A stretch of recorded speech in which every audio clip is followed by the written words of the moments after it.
कि राजस्थान की सरकार एक साथ कम से कम 5 लाख तो भर्ती निकाले और वो भर्तियां 6 महीने में ज्वाइनिंग दे, 2 महीने के अंदर अंदर एग्जाम करवाए और रिजल्ट लेके उनको ज्वाइनिंग दे।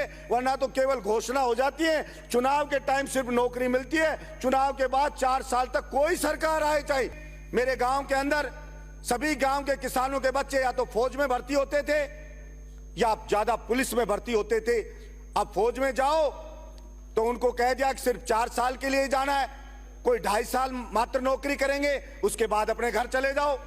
पुलिस में जाओ तो वो एक्सरसाइज करके बहादुर बच्चा जाता है तो वहां पे उसको पेपर पकड़ा दिया जाता है IAS के जैसा कि इसको आप सोल्व करो। वो कैसे सोल्व करे, मैं समझ नहीं पा रहा हूं कि सरकार पुलिस कांस्टेबल भर्ती करना चाहती है या सरकार IAS बनाना चाहती है। अरे पुलिस कांस्टेबल बहादुर होना चाहिए, बलिष्ठ होना चाहिए, जो गुंडे से लड़ सके, मवाली से लड़ सके।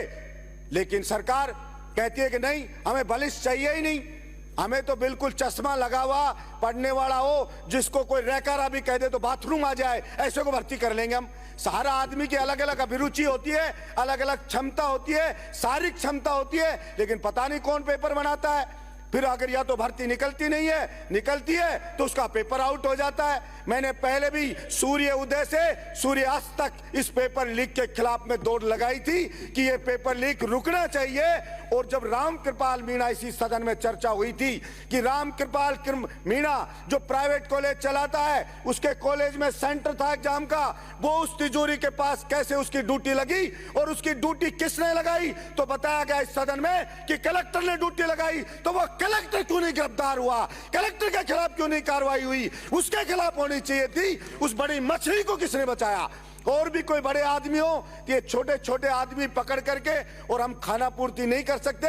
विश्वास युवाओं का उठता जा रहा है हमारे ऊपर से कि विधानसभा में हमसे पूछते हैं कि आप विधायक बन के क्या किया आपने हमारे लिए, आपने कौन सा कानून बनवा दिया, कि कानून बना दिया।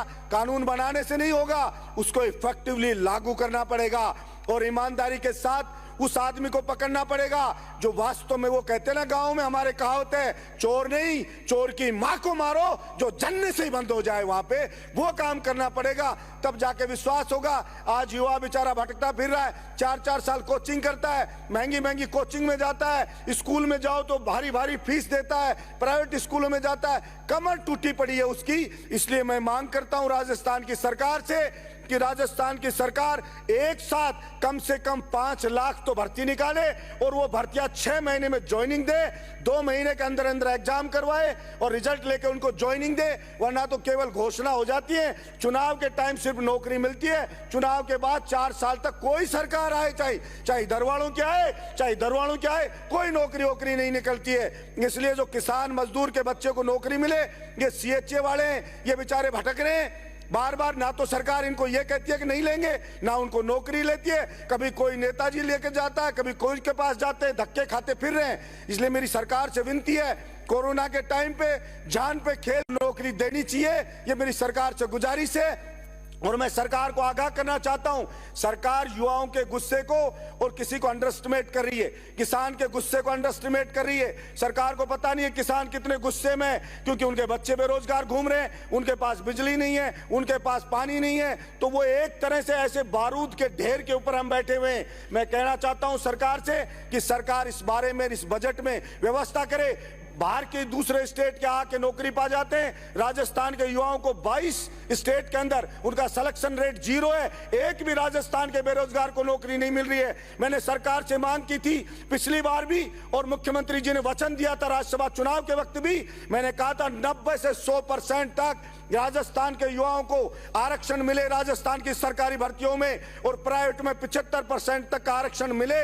क्योंकि राजस्थान का युवा कोई अनाथ नहीं है कि और स्टेट में जाए तो कहते बंगला भाषा जानने वाला हो तो बड़ा हो तो अप्लाई कर सकते हो, आप बिहार में जाओ तो क्या हमारी बिहारी जानने वाला हो, हरियाणा में जाओ तो क्या हमारा लोकल होना चाहिए। तो राजस्थान का युवा को विधायक बलजीत यादव फिर दौड़ लगाएगा इन्हीं युवाओं की मांग के लिए, इन्हीं किसानों की मांग के लिए, और सरकार ने गंभीरता से नहीं लिया। आंदोलन खड़ा करके बताऊंगा जो सरकार ने पूरे 4 साल में नहीं देखा होगा, ये आज ही बताना चाहता हूं इसी सदन में। इसलिए मैं विश्वास रखता हूं कि इसी बजट के अंदर हमारी मांगों की पूर्ति होगी, राजस्थान के बेरोजगार को उसका हक मिलेगा।